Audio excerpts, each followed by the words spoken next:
जय जगन्नाथ मु ज्योतिर्विद डॉक्टर भवानी शंकर महापात्र आपण मानक भाग्य दर्पण कार्यक्रम स्वागत जनाऊँ। अनेक समय देखा दिए अनेक व्यक्ति विशेष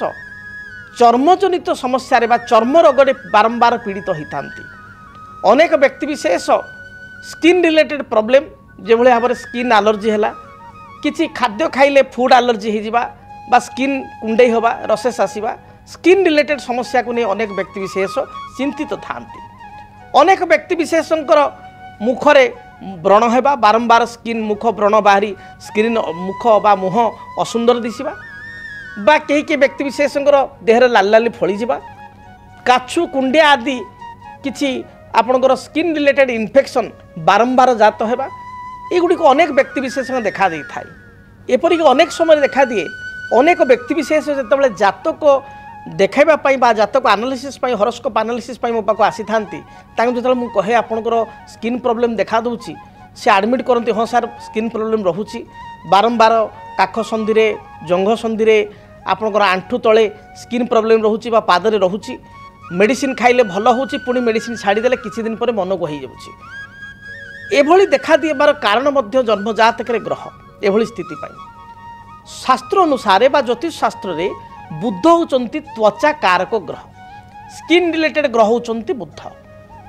जो मानक जातक रे बुध लग्न रे थांती भल स्थिति रे मित्र घरे एवं आपणकर बा निज घरे सगृही लग्न रे थांती से व्यक्ति विशेष देखिए चेहरा रे गोटे अलग प्रकार चमक थाए ग्लो थाए। आप गोटे गोटे झील को देखिए गोटे गोटे पुओं को देखिए पुरुष को देखिए बा महिला को देखिए पुरुष को देखिए तांकर बयस जहाँ ताठारु से 15 वर्ष 10 वर्ष कम देखा जाती। तार कारण होचंती तांग जातक रे बुध भल स्थिति रे अछंती बुध सगृही अछंती बुध लग्न रे अछंती मित्र घरे अछंती। तो एभली क्षेत्र रे लोकंकर व्यक्ति विशेषकर देखा दिए जे आपनकर बयस कम जना पड़े किंतु से बुध जे कि त्वचा कारक ग्रह बा स्किन कारक ग्रह जदि से बुध केतु सहित युक्त होता है बुध केतु जातक कौन सी घरे एकत्र रही विशेषकर शत्रु घरे बुधंक शत्रु घर कौटा आप निजे जानवे जदि आप जातक बारंबार स्किन प्रॉब्लम होचे आप निजे देखंतु जदि मेषरे बुध केतु सहित युक्त हो गले मेष राशि शत्रु राशि से भली जदि आपनकर कर्कट राशि बुध केतु रहीगले बा कर्कट घरे जहाँ आपण जो लग्न हो जो राशि हो जदि कर्कट घरे बा कर्कट राशि रे बुध केतु रहीगले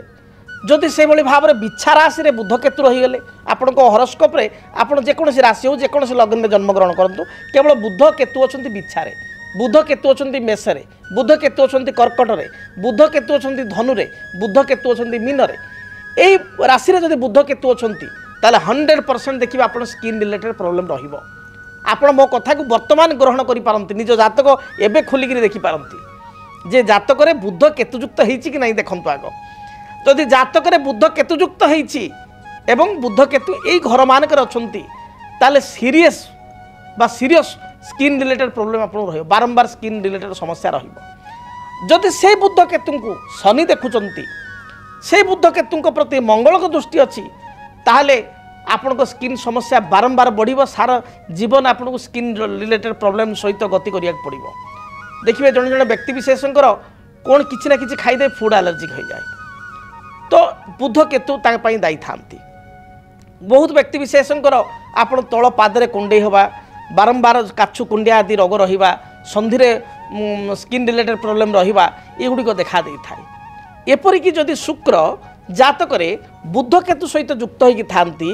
अष्टम रे थांती मंगल दृष्टि शनि दृष्टि पापग्रह दृष्टि थांती ताले आपनकर बारंबार यूटीआई रिलेटेड समस्या मध्य देखाई थाए अर्थात परिस्रा संपर्कित समस्या बा यूरिनाल इन्फेक्शन बारंबार रही थाए। सेतिपाई मध्य आपणकर से जो गुप्त स्थान एथिरे मध्य आपणकर इचिंग हवा कुंडे हवा एवं आपणकर स्किन रिलेटेड प्रॉब्लम एठी मध्य देखाई थाए जदि जातक रे ग्रह स्थिति एभली थाए। तेणु जदि आपणकर जातक रे बारंबार स्किन रिलेटेड प्रॉब्लम रहुची ताल जानिबे बुध ही आपणकर जातक रे अफेक्टेड। जदि बुध केतु सहित युक्त होईची बुध मंगल दृष्टि अच्छी बुध केतु को मंगल बा शनि देखुचंती ताले एभली समस्या जगु आपण बारंबार चिंतित हेबे बा स्किन रिलेटेड प्रॉब्लम जगु। से भली जदि चंद्र बुध द्वितीय स्थान रे अछंती जदि चंद्र केतु सहित युक्त होईची ताले आपणकर फूड रिलेटेड प्रॉब्लम रहिबो खाद्य संपर्कित स्किन प्रॉब्लम रहिबो अर्थात फुड एलर्जी किसी गोटे खाद्य खाईदे आपणकर स्किन कुंडे हवा इचिंग हवा आपणकर स्किन में लाल लाल फड़ी जा ये देखा दे थाए एवं ता सहित किसी दशा दायी था जिते बुद्ध महादशा केतु अंतरसा चली थाए केतु महादशा बुद्ध अंतरसा चली थाए जिते शुक्र महादशा राहु अंतरसा चली थाए राहु महादशा बुद्ध बा शुक्रंकर अंतरसा चली थाए चंद्रकेतु एकत्र अच्छा केतुरे चंद्र चली थांती बा चंद्र महादशा केतु अंतरसा चली थांती एपरी स्थिति रे स्किन रिलेटेड समस्या बा चर्म रोग बारंबार देखा दे थाए अनेक जातक जदि शनि चंद्र एकत्र थाई बुद्ध जातक बुद्ध सहित दृष्टि रहिले बा शनि चंद्र बुद्ध एकत्र रहिले बा चंद्र बुद्ध थाई शनि देखिले बा चंद्र शनि को बुद्ध देखिले ताहाले मध्य स्किन रिलेटेड प्रॉब्लम बा स्किन रिलेटेड एलर्जिक मध्य देखा दे थाए जदि एभली स्थिति आपन जातक रहुची ताले आपण कोन प्रतिकार करिवे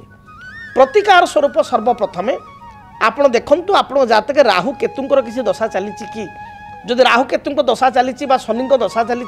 आपण स्किन रिलेटेड प्रॉब्लम रहुची ताले राहुंक पई श्वेत चंदन वृक्ष को आप रेगुलर पूजा करंतु श्वेत चंद्र माने व्हाइट सैंडल जो प्लांट कहती श्वेत चंद्र व्हाइट सैंडल ए प्लांट को आप धड़ा फूल दे राहुंक नाम रे प्रत्येक दिन पूजा करंतु जदि आपण जाते केतु चली एवं स्किन रिलेटेड समस्या रहुची ताले अश्वगंधा वृक्ष को कुंड रे लगाई